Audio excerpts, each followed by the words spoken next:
My name is Jeff Veley, and I'm a youth speaker. You know, ever since I can remember, I was comfortable on stage. It seemed like that's where I belonged.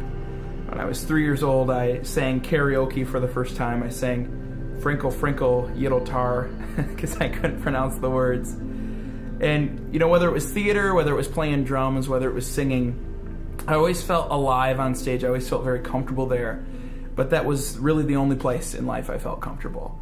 You know, at school I was bullied, I was made fun of constantly. At home, my mom was both emotionally and physically abusive towards me. And it seemed like really the only place in life where people like appreciated me was when I was like performing something or singing something, you know, and people would clap and I would get excited about that. One of my biggest struggles in my life was probably my real dad leaving. That was really, really hard for me. And, well, that's probably what started it all, right then and there, when my dad left. Because all I remember from when before I saw him again was him and my mom fighting and stuff like that. And they were really, really bad fights sometimes. It didn't get physical very much, but they were yelling and screaming at each other. I've always had a problem with being bullied in school, so that really resonated with me up until now. So really the kids out there that seem like they're different, I find courage because I take myself and I say, you know, if somebody would have spoke up for me, it would have made a big difference for me. If somebody would have said, you know, hey, kids, stop it. You're bullying him. I think it would have helped me out a lot just to see that. You know, for me, growing up at home, things were pretty tough. I remember knowing, like I knew that my mom loved me, but I didn't really know if she liked me. I mean, parents, you kind of have to love your kids. You're supposed to love your kids, you know, moms and dads, but I didn't know if she enjoyed being around me. I didn't know if she liked me.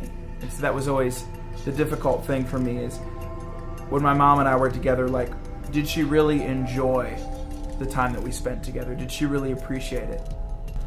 I've struggled with anger my whole life. Like, whenever anyone I love, like, gets threatened or gets hurt, I usually, like, go out on the person and I try not to hurt anybody. I'm trying to be a big softie, but sometimes it's hard. By me not talking to anybody, I built up a lot of anger inside, and I started to feel isolated from everybody else.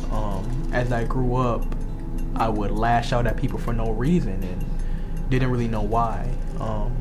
At a very young age, I was diagnosed with ADHD, and I was different from all the other young kids that were in my class. Wherever I was, whether it was school or home, I was out of control. I have ADHD, OCD, anxiety. And over a period of time in my life, you know, I was given all sorts of different meds. And now, as someone that's worked in the social work field, I know what these things do. Whereas, you know, when I was a kid, I had no idea what was being put into my body. I have ADHD and I think a tiny bit of autism, and that was really hard for me. But sometimes I think I was the only one in the world. I used to think when I was a kid. It was like, and back then I didn't have my meds, so it was really hard. I felt alone, neglected, hurt. I didn't feel like I had a place in the world, so I started having suicidal thoughts. My life just didn't feel right. One of the hardest things for me was when I was 16 years old, my dad was playing this big show. He's a guitar player in a band, and I went and played with him, and on the way home we got a phone call that my dad had fallen off the back of the stage and had a really big accident. He wound up falling and shattering his entire ankle, and then 3 weeks later in the hospital he developed a massive blood clot in his lungs, and it killed him instantly. And I was just totally lost. I became really angry. I spiraled out of control. I was fighting with my mom constantly. Our fights were more physical than they had ever been before. I remember when I was 19 years old, we got in this fight, and my mom called the police. remember thinking in that moment, like, what is going to happen to me right now? Like, I have all these dreams and goals, and it's just like going to go away in an instant because I'm going to get locked up and it's going to be gone. From that point forward, everything really changed. I surrendered all that anger and just decided I was going to start fresh. Well, I think it was about like 3 or 4 years ago. I was about 8 or 9. I got to see my dad again. I haven't seen him since I was like 3. So it's like 5 or 6 years I haven't seen him. And he all of a sudden he started like picking us up every week and stuff like that. And nowadays he picks us up every other weekend. And so last year I went with him whole spring break. I learned that I am not a hurtful person, and that I don't have to be angry all the time, and I can be like a good person, and that's what I am now. I'm not always angry anymore. The person who is now my mentor, he came alongside of me and he asked me something. He said, "Does your life make sense?" And of course I said no. He asked me, "Do you have a place in this world?" And I said, "I don't know." But he saw a young charismatic kid who had a lot of potential, who was ready to be brought out. So he got me involved with his youth group. His youth group consisted of about 4 youth, but it made me have a sense of belonging. It taught me how to interact with a lot of people. And it gave me purpose.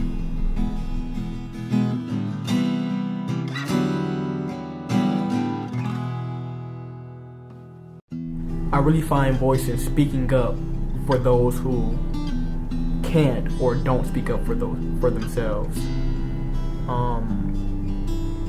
It's a passion for me now that since nobody never did it for me, I can do it for everybody else.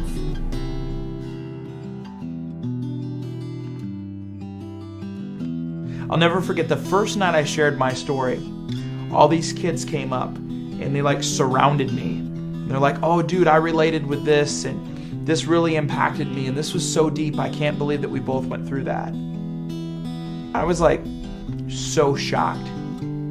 I never thought in my life that my story could impact somebody like that. I didn't think that my story really mattered. One of the biggest things that made a difference in my life is that adult, that social worker, giving me an opportunity to get in front of a group and share my story. There was one thing I could say to the mentors in my life that helped me out. I would just say thank you for pushing me. Thank you for hanging in there when it got tough and when I was resistant, when I pushed you away. Thanks for continuing to pursue me. And thanks for opening my eyes to things that I never thought I could do. Well, one of the things I haven't said enough is just thank you. You were all so nice to me. No matter what I did, you were always there for me. You helped me so much. And I just know I can't thank you enough. Thank you for everything you've done for me. You really brought me through those tough times. And you were the only one who believed in me. Believed that I have a purpose in my life. I just want to say from the bottom of my heart, thank you.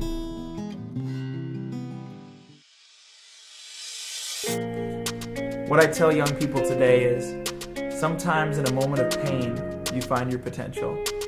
In other words, you're in a rough situation and you find out what you're really made of. And when you get out the other side of that, you actually have something that you can use to change your life and other people's lives, change the world.